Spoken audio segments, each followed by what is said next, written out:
Le vaccin consiste à injecter une toxine du tétanos dont on a atténué les effets. En réaction, le corps va se mettre à produire des anticorps qui vont le protéger de la maladie pendant 10 ans.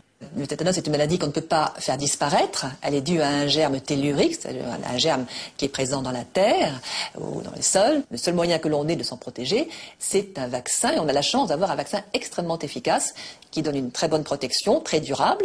Mais malgré cela, il convient d'entretenir l'immunité par des rappels de vaccination faits régulièrement tout au long de la vie. Obligatoire depuis 1952, le calendrier vaccinal est très précis. Il prévoit 3 doses de vaccin à l'âge de 2 mois, un rappel à 14 mois, puis de 14 mois jusqu'à 18 ans, un rappel tous les 5 ans. Chez l'adulte, les rappels sont administrés tous les 10 ans.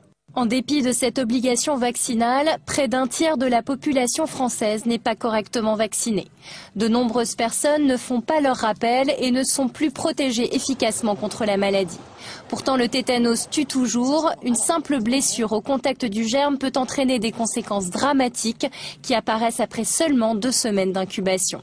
Les premiers symptômes, ce sont des contractures. Le signe majeur, c'est la contracture musculaire qui est d'abord limitée, et puis qui va se généraliser jusqu'à atteindre l'ensemble des muscles, et en particulier les muscles respiratoires, et entraîner la mort par étouffement.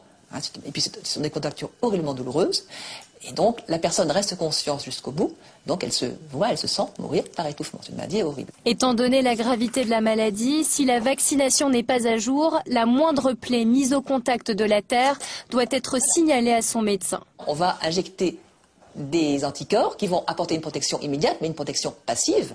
Et dans le même temps, il va falloir commencer la vaccination. Et là, l'organisme va produire des anticorps qui, pour l'avenir, protégeront contre une nouvelle infection.